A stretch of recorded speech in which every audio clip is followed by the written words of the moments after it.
அதாவது சிபிஐக்கு ஆணை உச்சநீதிமன்றம் கொடுத்தது எந்த வகையில் சரியானது என்பது பல அரங்கங்களில் இப்போது கேள்விக்குறியாகி இருக்கிறது.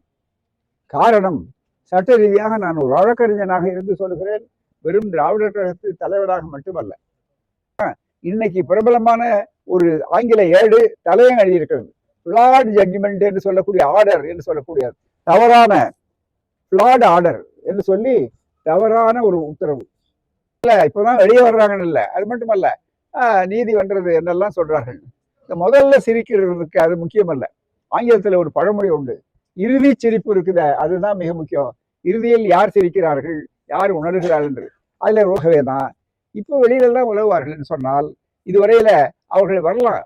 அது இல்லை, பயந்து கொண்டிருக்க வேண்டிய அவசியமே இல்லை. முதல் பிரச்சனையே என்னன்னா, அவர்கள் என்ன செய்திருக்கணும், அவசரமாக அந்த நடிகர் வீட்டுக்கு போய் தன்னை பாதுகாத்து கொண்டார்.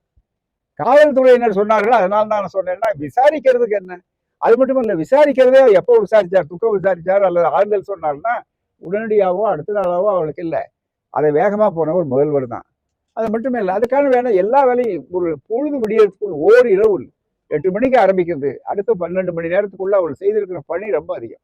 இதனால ஒன்றும் செய்ய முடியவில்லையேன்னு சொன்ன உடனே இதை ஒரு அரசியல் மூலதனமாக கொள்ள வேண்டும், சரக்காக்கி கொள்ள வேண்டும் என்று அவரோடு கூட்டணி கதவை திறந்து வைத்திருக்கிறவர்கள் வரவில்லையே வருவாரோ, அவர் வருவாரோ, இவர் வருவாரோ என்று சொல்லக்கூடிய நிலையில இருக்கக்கூடியவர்கள் யாரும் வரவில்லைன்னா புதுசாவது நாம இந்த மாதிரி இதை ஒரு பயன்படுத்தலாம் என்று சொல்லி அவர்கள் பயன்படுத்த வந்திருக்கிறார்கள். எப்போதும் அவர்கள் வெளியே வரலாம். எப்போது பொது வாழ்க்கைக்கு வந்தோமோ அப்பவே பார்த்தீங்கன்னா கலைஞரோ, அண்ணாவோ, தந்தை பெரியாரோ, திராவிட கழகக்காரனோ மற்ற யாரும் ஒளிஞ்சுக்கிட்டு இருக்கிறது கிடையாது. போறாம பதுங்கிறது, ஓடுறது, இதெல்லாம் திராவிட இயக்கத்துக்கு சம்பந்தப்பட்டதே கிடையாது. போறாம ஆகவே நான் பொது வாழ்க்கையில ஏன் நியதியா இருந்தான் மிக முக்கியமா. பொது வாழ்க்கையில இருக்கிறவர்களுக்கு இந்த மாதிரி வாய்ப்புகள், சங்கடங்கள் நேரலாம். அது நியாயமானதா தவறானதா, ஆனா அவர்கள் எதிர்கொள்ளக்கூடிய துணிவும் தன் கீழே இருக்கக்கூடிய தொண்டர்களுக்கு நல்ல அறிவுரையும் சொல்லி கட்டுப்பாடு உள்ள ஒரு அமைப்பாக உருவாக்க வேண்டியதுக்கு பதிலாக இன்றைக்கு கட்டுப்பாடு இழந்ததை நியாயப்படுத்தக்கூடிய அளவுக்கு சொன்னார்.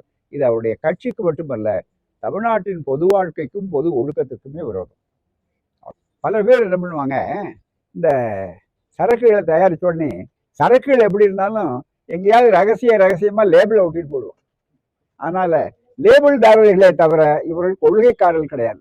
அதுல இருந்து என்ன தெரியுது, பெரியார் சொன்னாதான் வியாபாரம் ஆகும், பெரியார் சொன்னாதான் மற்றவர்கள் வருவார்கள் சொல்லக்கூடிய அளவுக்கு பெரியார் இருக்கிறார்கள். அதனால எங்களை பொறுத்தவரை இப்ப என்ன, பெரியாரை பரப்புவதை விட பெரியாரை பாதுகாப்பது என்பது மிக முக்கியம். அந்த பணியில இருக்கோம். கருத்துக்கு நன்றி.